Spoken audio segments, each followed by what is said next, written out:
श्रम मंत्रालय ने बुधवार को घोषणा की है कि ओमान में जितनी भी कंपनियां हैं उनको एक डेडलाइन दिया गया था कि ज़्यादा से ज़्यादा ओमानिज़म जो ओमान के लोगों को जॉब दीजिए। जो एक कानून आया था कि जो बड़े बड़े पोस्ट हैं वहाँ पे यदि प्रवासी वर्कर काम कर रहे हैं तो उनको हटा करके ओमान के आदमी को काम दीजिए। जितनी भी कंपनियां हैं वो चाहे सरकारी हो या फिर गैर सरकारी या प्राइवेट कंस्ट्रक्शन, जो भी कंपनी ओमान में काम कर रही है, इसके लिए समय सीमा कंपनियों के लिए श्रम मंत्रालय ने बढ़ा दिया है 26 जनवरी 2021 तक। यदि कोई कंपनी जो बड़े पोस्ट हैं, जैसा कि कानून में बदलाव लाया गया था श्रम मंत्रालय के द्वारा, उन बड़े पोस्टों पे यदि ओमानी व्यक्ति नहीं काम कर रहा होगा, कोई प्रवासी काम कर रहा होगा, तो फिर कंपनी को जुर्माना देना पड़ेगा। क्योंकि ये रूल में बदलाव इसीलिए लाया गया है कि ज़्यादा से ज़्यादा ओमानी लोगों को काम मिल सके। लेकिन इसका मतलब ये नहीं है कि विदेशी लोगों को काम ही नहीं मिलेगा।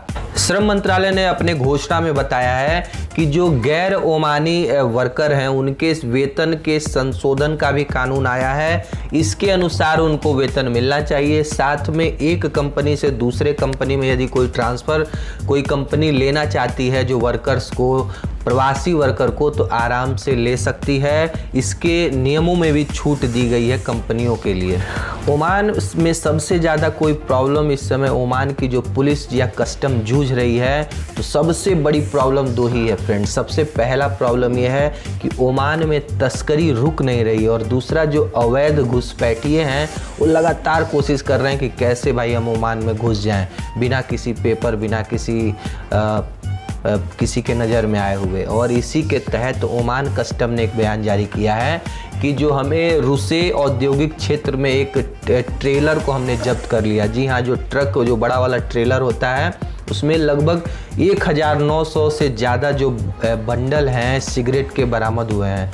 ये जो ड्राइवर था जानबूझ के छुपा करके इस तरह की तस्करी का इस्तेमाल करता था, लेकिन ओमान कस्टम के नज़र से नहीं बच पाया। इसके ऊपर जो भी कानूनी प्रक्रिया है वो की जा रही है। ओमान मौसम वैज्ञानिकों ने एक अपडेट जारी किया है कि वर्तमान में ज़्यादातर जगहों पे 20 मील प्रति घंटे की रफ्तार से हवाएं चल रही हैं, धूल भरी आंधियां चल रही हैं, और इसमें इतनी पावर है, जो धूल और गंदगी है उसको 5-5 हज़ार मीटर तक ये उड़ा के ले जा रही है। तो आप समझ सकते हैं जो विजिबिलिटी है वो कितनी कम हो गई। यदि आप गाड़ी से बाहर निकल रहे हैं तो ध्यान से गाड़ी चलाइए, क्योंकि रोड भी पूरी तरह से कवर हो चुके हैं, कुछ भी दिखाई नहीं दे रहा है, तो रास्ता भटक सकते हैं। धीरे धीरे गाड़ी चलाइए और ज़रूरत हो तभी घर से बाहर निकलिए।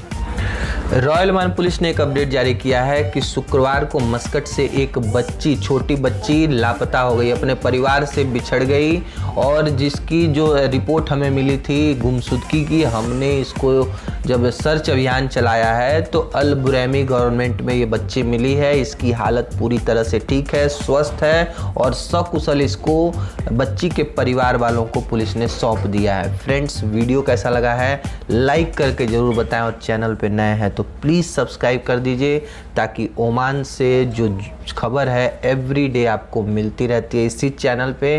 तो मिलते हैं अगले वीडियो में, तब तक के लिए नमस्कार।